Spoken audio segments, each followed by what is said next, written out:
जय Hind, Vande Mataram dear student. स्वागत है आपका आपके अपने यूट्यूब लर्निंग प्लेटफॉर्म माई डी यूनिवर्सिटी पे।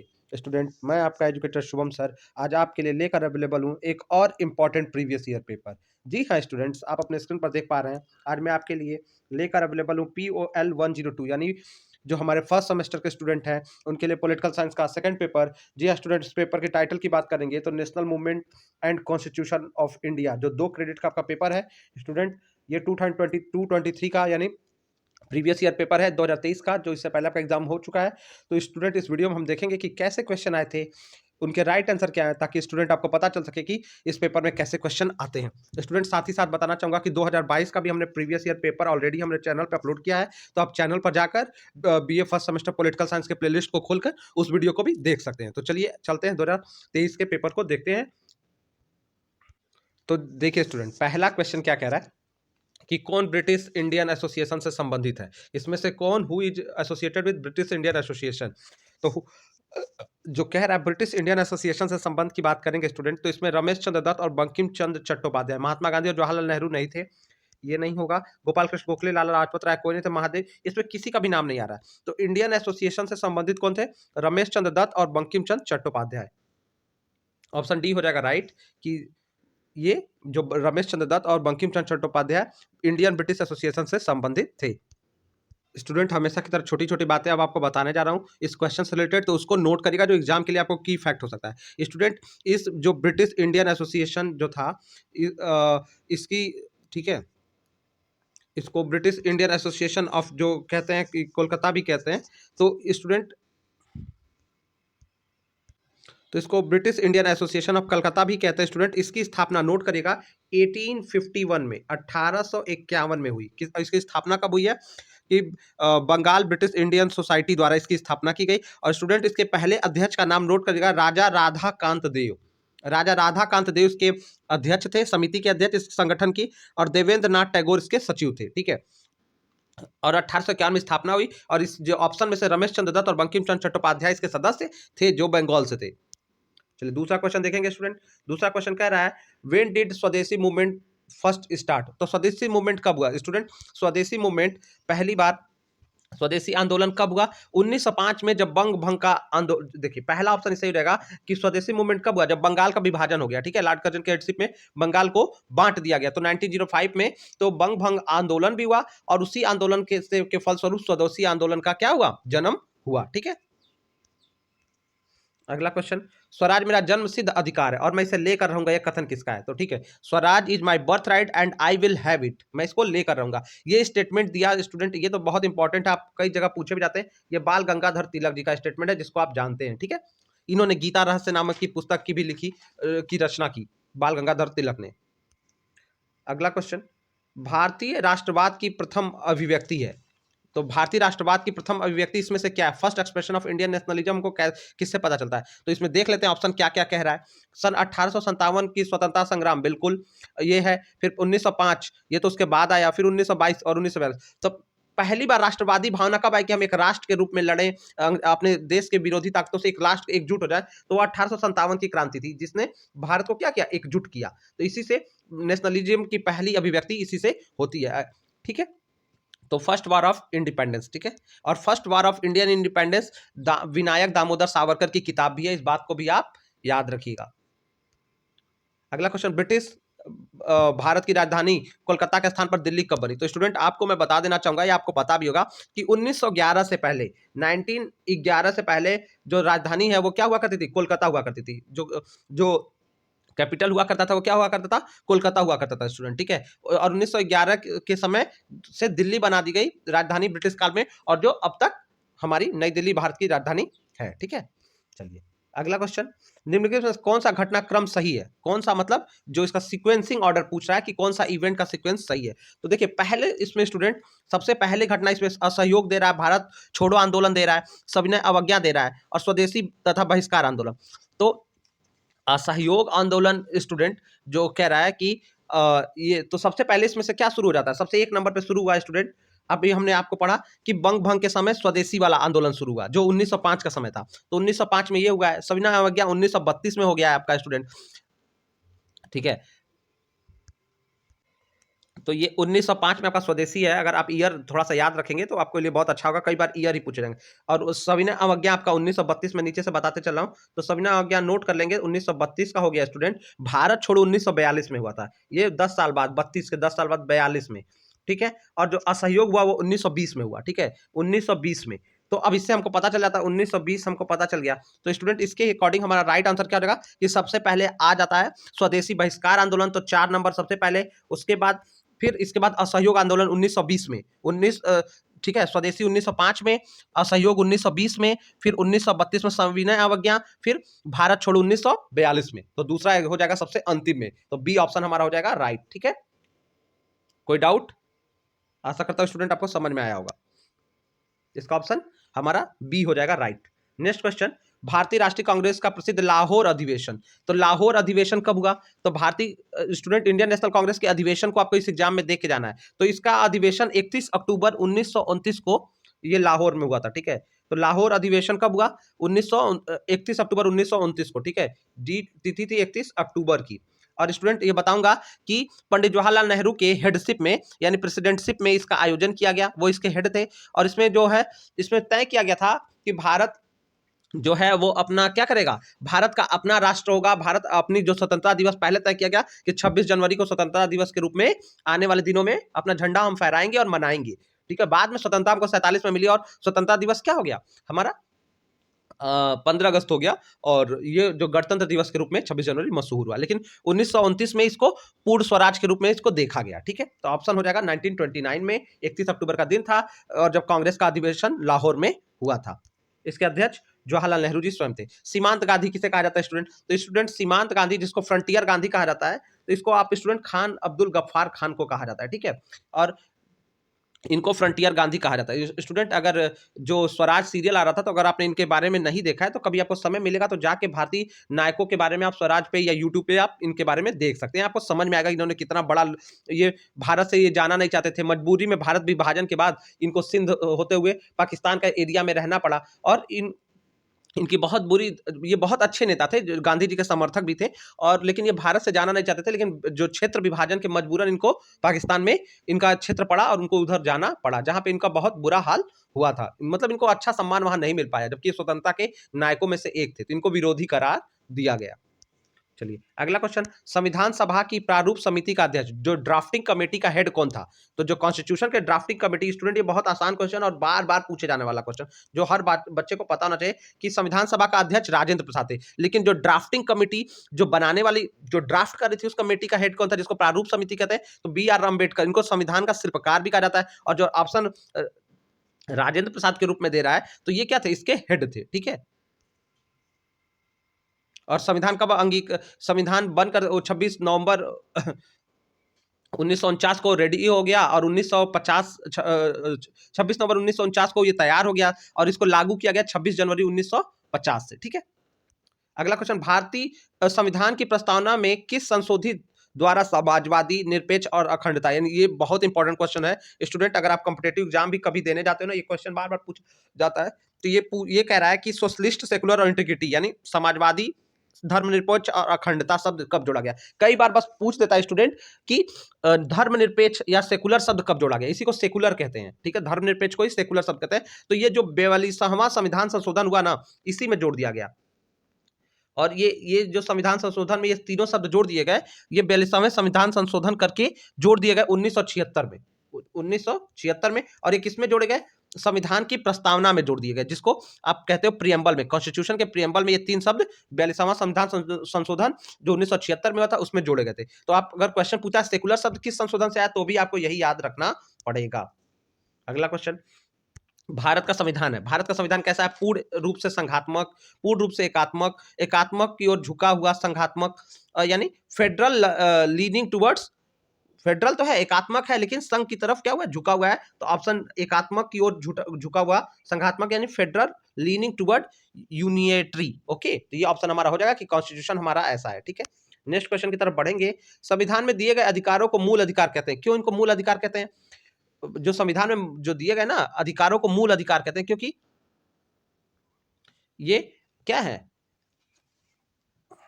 क्योंकि इन्हें न्यायालय द्वारा लागू किया और रक्षा किया जा सकता है संविधान में, न्यायालय इनको लागू कर सकता है, उनकी रक्षा कर सकता है, इसलिए इनको कहते हैं वे प्राकृतिक अधिकार, दे आर नेचुरल राइट। क्योंकि संविधान में जो अधिकार दिए गए ना, ये इंसान को मिलने ही चाहिए। भले कोर्ट उसकी रक्षा करता जरूर है, लेकिन ये नहीं है कि वो कोर्ट द्वारा बनाए जा सकते हैं। तो कोर्ट तो कोई भी कानून ऐसा बना सकता है, उसकी रक्षा कर सकता है। कल से कह देगा, अगर मान लीजिए किसी देश में मैं बता रहा हूँ, अगर कह दे रहे कि कल से विद्यालय नहीं जाना है, शिक्षा नहीं प्राप्त करनी, और वहां का सरकार उसको रोकने लगे तो रोक ही लेगा। लेकिन इसको मूल अधिकार इसलिए नहीं कहा जाता कि इसको कोर्ट से इसकी रक्षा की जा सकती है। ये इसलिए किया जाता है क्योंकि ये ऐसे अधिकार होते हैं जो हर व्यक्ति को मिलने ही चाहिए। उसके एक तरह से आप कह सकते हैं जन्म सिद्ध अधिकार की तरह है, ठीक है। ये उसके प्राकृतिक अधिकार है और संविधान द्वारा इसकी रक्षा की जाती है। ये भी इसमें आप जोड़ लो, ठीक है।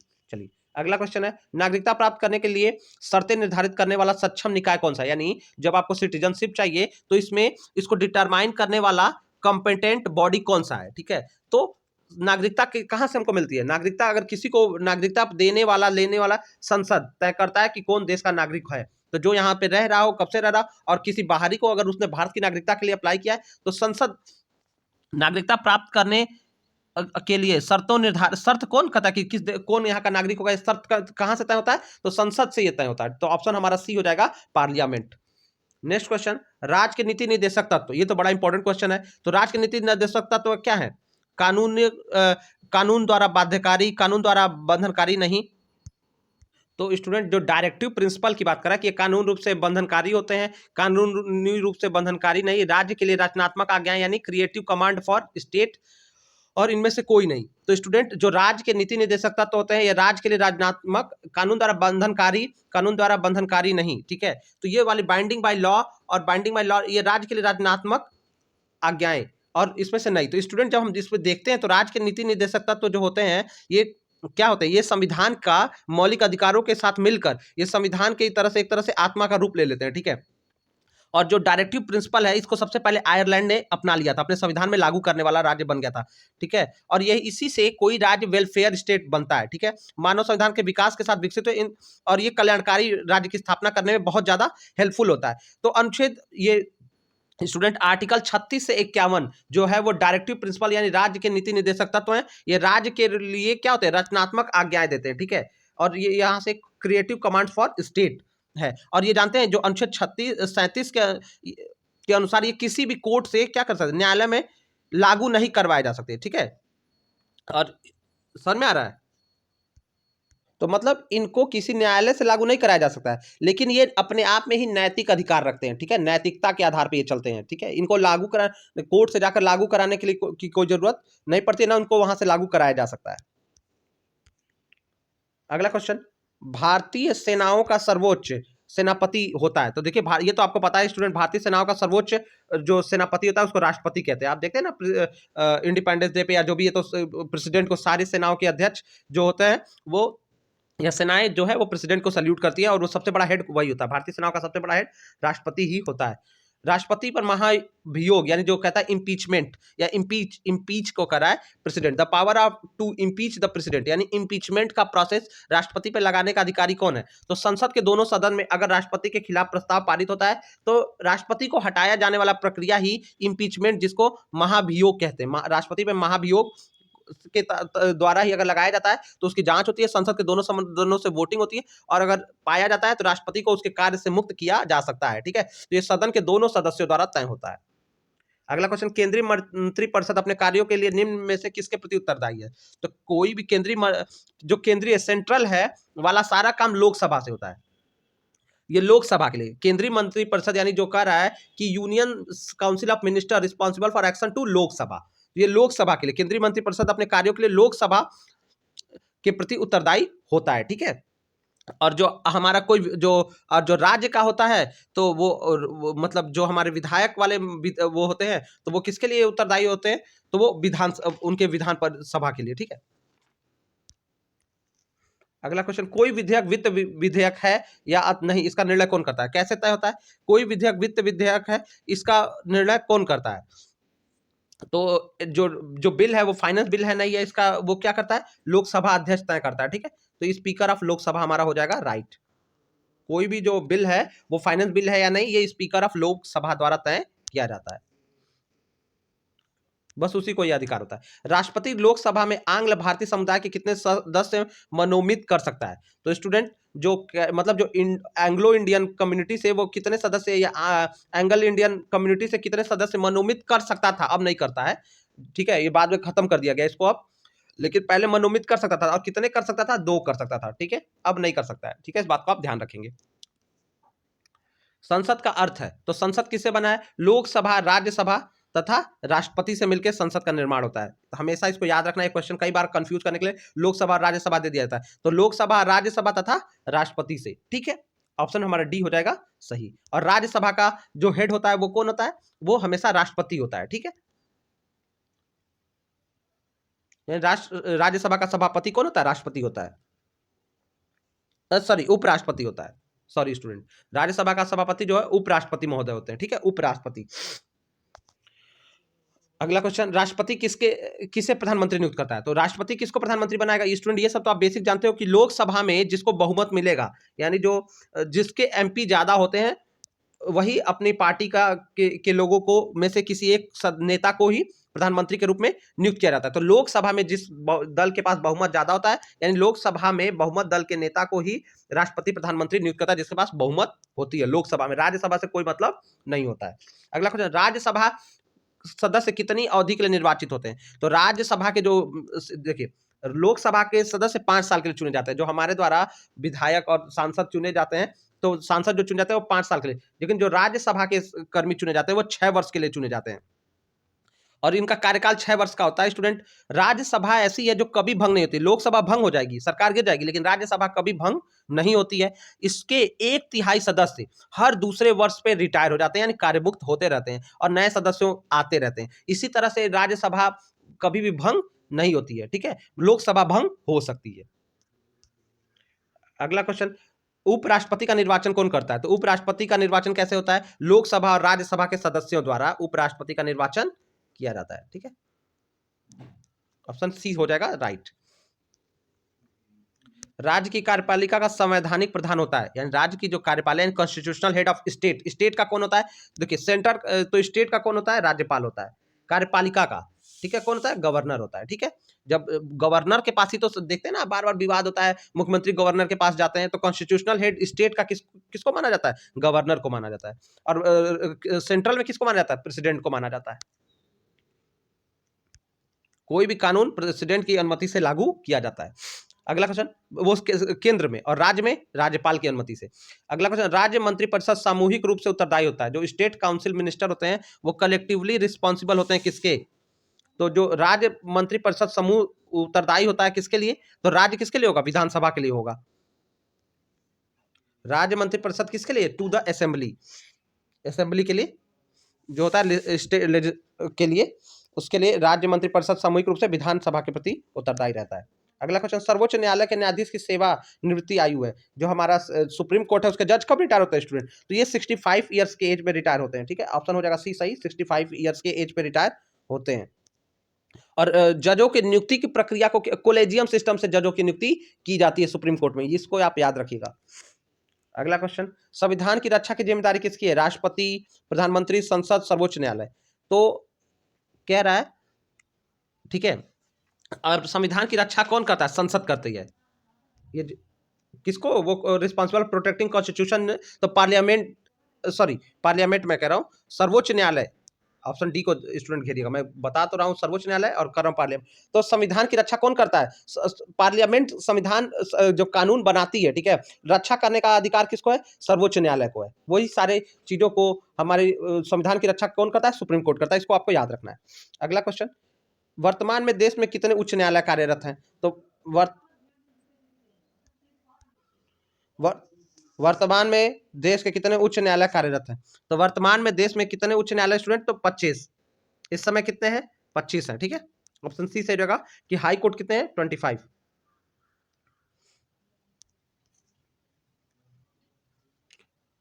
आप देख सकते हो स्टूडेंट कि जितने राज्य हैं उससे कम संख्या में जो वो है उससे ज्यादा कम हाई कोर्ट है, ठीक है।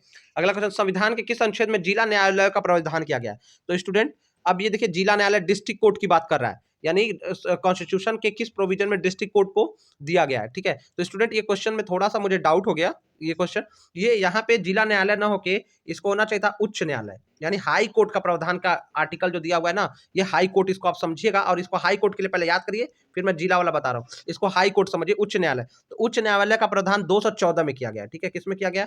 इसको आप स्टूडेंट हाई कोर्ट समझेंगे, और वो कह रहा है कि डिस्ट्रिक्ट कोर्ट की जगह पे हम हाई कोर्ट समझेंगे। तो संविधान के आर्टिकल 214 में उच्च न्यायालय का प्रावधान किया गया। अब जो स्टूडेंट बात आती है डिस्ट्रिक्ट कोर्ट की, जो जिला न्यायालय है, तो इसको 233, या क्वेश्चन बनाने में मिस्टेक हो गया, या ऑप्शन जो भी होगा उन्होंने, तो 233 में, आर्टिकल 233 से 237 के बीच में सारी बातें की गई हैं, ये जो है ये जिला न्यायालय से संबंध में। तो आर्टिकल 233 जो है वो प्रावधान करता है डिस्ट्रिक्ट कोर्ट की, ठीक है। तो आपको याद रखना 233, लेकिन यहाँ पे हाई कोर्ट है, और हाई कोर्ट हो जाएगा 214, अनुच्छेद 214 के अंतर्गत हाई कोर्ट की का प्रावधान किया गया है, ठीक है। इसको थोड़ा क्वेश्चन यहाँ पे गलत आ गया था स्टूडेंट। अगला क्वेश्चन, उच्चतम न्यायालय का न्यायाधीश पदच्युत, यानी जो उसको रिमूव किया जा सकता है, उच्चतम न्यायालय का न्यायाधीश को, तो जो कह रहा कि सुप्रीम कोर्ट का न्यायाधीश है उसको कैसे हटाया जाता है, तो मैंने बताया उसको इम्पीचमेंट का प्रोसेस ला के, जो इसको महाभियोग कहते हैं, महाभियोग के प्रोसेस द्वारा संसद में वोटिंग करा के उसको हटाया जा सकता है, और संसद के प्रस्ताव पे राष्ट्रपति के अनुमोदन द्वारा, संसद का में जब प्रस्ताव पारित होता है और राष्ट्रपति के अनुमोदन, ठीक है। तो उच्च न्यायालय के, सॉरी मैंने आपको गलत बता दिया स्टूडेंट, मैं कुछ और ही सोच रहा था। मैं कह रहा हूं कि सुप्रीम कोर्ट के जज को कैसे हटाया जा सकता है, तो संसद के प्रस्ताव द्वारा, राष्ट्रपति द्वारा, ठीक है। ये उच्च कोर्ट का, सॉरी उच्चतम न्यायालय जो सुप्रीम कोर्ट है उसके जज को हटाने की बात हो रही है, थोड़ा सा करेक्शन कर लीजिएगा, कि सुप्रीम कोर्ट के जज को प्रेसिडेंट जो है वो हटा सकता है संसद के प्रस्ताव पे, पार्लियामेंट के मोशन पे, लेकिन और जो राष्ट्रपति को भी हटाया जा सकता है वो भी संसद से ही हटाया जा सकता है, लोकसभा और राज्यसभा के सदस्यों द्वारा, ठीक है। उस लोकसभा और राज्यसभा के सदस्य अगर उसको राष्ट्रपति के खिलाफ जो इम्पीचमेंट के लिए वोट करते हैं, तो सदन के दोनों सदस्य अगर उनके विरोध में वोट कर देते हैं, तो राष्ट्रपति को उसके पद से मुक्त किया जा सकता है, ठीक है। और सुप्रीम कोर्ट के जज को भी सदन के प्रस्ताव पे, संसद के प्रस्ताव पे राष्ट्रपति के अनुमोदन द्वारा हटाया जा सकता है। अगला क्वेश्चन, राज्यपाल राज्य विधान परिषद में कितने सदस्यों को मनोनीत करता है, तो बड़ा ध्यान से क्वेश्चन देखिएगा स्टूडेंट। कह रहा है how many member can governor nominate in state of legislative council, तो लेजिस्लेटिव काउंसिल में गवर्नर कितने उसको मनोनीत कर सकता है, तो 1/6वां हिस्सा, स्टूडेंट ऑप्शन राइट आंसर हो जाएगा 1/6 हिस्सा जो है वो राज्यपाल मनोनीत कर सकता है, ठीक है, विधान परिषद में। ये राज्यपाल को पावर कितना दिया गया, 1/6, और मैं बाकी भी बताऊंगा कि कौन कितना कर सकता है। 1/3 पावर दिया गया है स्टूडेंट, किसको 1/3 पावर दिया गया है, राज्य के स्थानीय संस्था, यानी नगर पालिका, नगर निगम, जिला बोर्ड, ये जो है 1/3 ये करते हैं, 1/3 ही करता है चुनाव विधानसभा सदस्यों द्वारा, 1/3 सदस्यों का चुनाव ही विधानसभा सदस्य करते हैं, 1/3 राज्य के स्थानीय संस्था द्वारा, नगर पालिका, नगर निगम, जिला बोर्ड द्वारा होता है, ठीक है। 1/12 हिस्सा स्टूडेंट जो लिखा है, 1/12 हिस्सा कौन करता है, 1/12 हिस्सा जो होता है शिक्षा स्नातक करते हैं, और 1/12 हिस्सा स्नातक शिक्षक करते हैं, ठीक है, जिसमें हम क्या कहते हैं, शिक्षक MLA होते हैं ना जो चुने जाते हैं, तो वो, तो 1/12 हिस्सा ये, 1/1/3 ये, और 1/6 जो करता है वो राज्यपाल विधान परिषद में सदस्यों को मनोनीत कर सकता है। और जो 1/6 करता है, ये लोग कहाँ से हो सकते हैं मनोनीत कर सकता है, तो ये ज्ञान, सेवा, व्यापारिक अनुभव रखने वाले क्षेत्र से लोग हो सकते हैं, मतलब जिनका रिकॉर्ड अच्छा हो। अगला क्वेश्चन, उच्च न्यायालय के न्यायाधीशों को नियुक्ति किसके सलाह पे की जाती है, यानी जो हाई कोर्ट के जस्टिस, चीफ जस्टिस, वो जजेज होते हैं, उनकी नियुक्ति किसके सलाह पे की जाती है, तो हाई कोर्ट के जो जज होते हैं ये भारत के मुख्य न्यायाधीश की सलाह पे की जाती है, ठीक है, यानी चीफ जस्टिस ऑफ इंडिया जिसको वो करता है, तो वो लोग हाई कोर्ट में क्या बन जाते हैं, वकील बन जाते हैं, ये लोग उसकी सलाह देते हैं कि इनको सरकार को इनको रिकमेंड किया जाना चाहिए, ठीक है। अगला क्वेश्चन, उत्तर प्रदेश में प्रथम विशेष महिला अदालत का गठन कब किया गया, फर्स्ट स्पेशल महिला अदालत कॉन्स्टिट्यूटेड इन उत्तर प्रदेश, तो कब किया गया, 10 जनवरी 1995 को लखनऊ में, 10 जनवरी 1995 को लखनऊ में पहली महिला, जो उत्तर प्रदेश में पहला विशेष महिला अदालत की स्थापना की गई है, ठीक है। अगला क्वेश्चन, केंद्र और राज्य की व्यवस्थापिका दोनों किस पर विधि यानी कानून बना सकती हैं, ठीक है, तो केंद्र की जो सेंट्रल एंड स्टेट लेजिस्लेचर किस पे लॉ बना सकती हैं, तो वो विवाह समझौता और हानि यानी मैरिज पे बिल्कुल, इकोनॉमिक एंड सोशल प्लान यानी आर्थिक और सामाजिक योजनाओं पे बिल्कुल, क्रिमिनल लॉ एंड एक्शन इस पे, तो ये ऑप्शन हो जाएगा डी सही। जो केंद्र और राज्य है ये सब जो है इन दोनों पे समवर्ती सूची में आता है, और इस पे दोनों केंद्र और राज्य दोनों कानून बना सकते हैं। तो केंद्र और कानून किस पे कानून बना सकते हैं? केंद्र और राज्य। तो जो जो चीजें समवर्ती सूची के अंतर्गत आती है उसमें केंद्र और राज्य दोनों कानून बनाने के अधिकारी होते हैं। उसमें शिक्षा, न्याय व्यवस्था, इस पे कानून बनाने का अधिकार दोनों को होता है। अगला क्वेश्चन, केंद्र और राज्यों के बीच शक्तियों का बंटवारा संविधान की किस अनुसूची में हुआ है? तो ये देखिए, अब ये भी वही बात पूछ रहा है। तो 7वीं अनुसूची, उसी से मिलता जुलता बात पूछ रहा है, वही बात नहीं पूछ रहा है। ये कह रहा है स्टूडेंट कि which list of constitution the power are divided between centre और स्टेट। तो सेंटर के पावर क्या है, स्टेट के पावर क्या है, ये सारे का जिक्र 7वीं अनुसूची में हुआ है। इसमें तीन चीजों को रखा गया है। इसमें संघ की सूची में कौन है, यानी सेंट्रलशिप में कौन जाएंगे, राज्य सूची में किन किन विषयों को है, और समवर्ती सूची यानी कौन से विषय हैं जो दोनों बना सकते हैं जिसपे। तो 7वीं अनुसूची में इन तीनों सूचियों को, संघ सूची, राज्य सूची और समवर्ती सूची को रखा गया है। ठीक है, और इसमें सबके अधिकार उसमें साफ किए गए हैं कि क्या अधिकार राज्य के हैं, क्या अधिकार केंद्र के हैं। अगला क्वेश्चन, संविधान किस अनुच्छेद द्वारा राज्यों को अनुदान देने की व्यवस्था की गई है? तो राज्यों को अनुदान देने की व्यवस्था जो है, ग्रांट देने की पावर किसमें दी गई है? आर्टिकल 375 में। कॉन्स्टिट्यूशन के ने प्रोविजन किया आर्टिकल 375 के द्वारा जो है राज्यों को, स्टेट को ग्रांट दिया जा सकता है। अगला क्वेश्चन, अनुच्छेद 371 के उपबंध कितने राज्यों पर लागू हो रहे हैं? तो देखिए, अब 370, 371 ये विशेष राज्य का दर्जा देने वाले हैं। तो 370 तो खत्म हो गया है। 371 कितने, 12 स्टेट्स पे, कितने स्टेट पे लागू होता है 371? जो उनको, जैसे आसाम उसाम है, जो और सारे नॉर्थ ईस्ट के प्रदेश है जिनको कुछ विशेष छूट दी गई है, तो 371 कितने राज्यों पे लागू होते हैं? 12 राज्यों पे लागू होते हैं।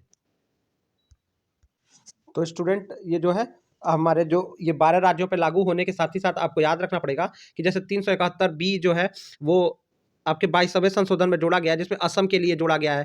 जैसे 371 ए है, 371 बी है, C D E F G H, ऐसे ही 371 के अलग अलग हैं। जैसे 371 एफ जो है वो भारत सिक्किम के लिए हो जाता है स्टूडेंट।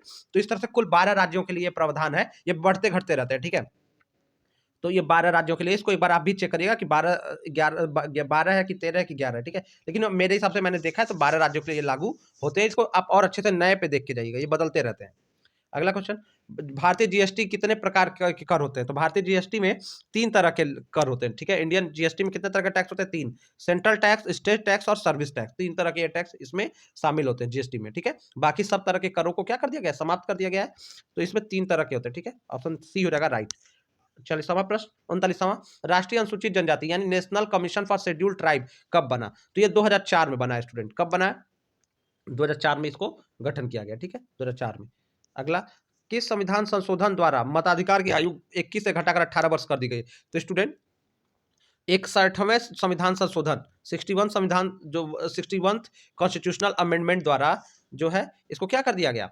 61st जो ये कब हुआ था? 1885 के आसपास। ठीक है, 1885 में हुआ था 61st जो आपका कॉन्स्टिट्यूशनल अमेंडमेंट, जिसमें क्या कर दिया गया था? जो वोटिंग राइट को 18 से कर दिया गया था 21 वर्ष से घटाकर। पहले 21 हुआ करती थी, उसको बाद में कितना कर दिया गया था? इसको 18 कर दिया गया था। तो हमारा राइट आंसर हो जाएगा ऑप्शन डी। ठीक है, तो स्टूडेंट आशा करता हूं कि आपको 40 क्वेश्चन के सीरीज पसंद आएगी। स्टूडेंट, हमने 2022 का भी प्रीवियस पेपर अपने चैनल पे अपलोड किया है, तो उसको भी जाकर आप देख लीजिएगा, अच्छे से क्वेश्चन पेपर को तैयार कर लीजिएगा। आपको आपके एग्जामिनेशन के लिए गुड लक है स्टूडेंट। अगर आपको कोई डाउट है तो आप हमें कमेंट करके पूछ सकते हैं। साथ ही साथ वीडियो के डिस्क्रिप्शन में हमारा व्हाट्सएप और टेलीग्राम ग्रुप भी है, आप वहां से जुड़कर कोई भी प्रश्न हो तो आप हमसे सीधे पूछ सकते हैं। हम आपको डीडीयू से जुड़ी सारी अपडेट वहां पे प्रोवाइड कराते हैं। आपको आपके एग्जामिनेशन के लिए स्टूडेंट्स गुड लक।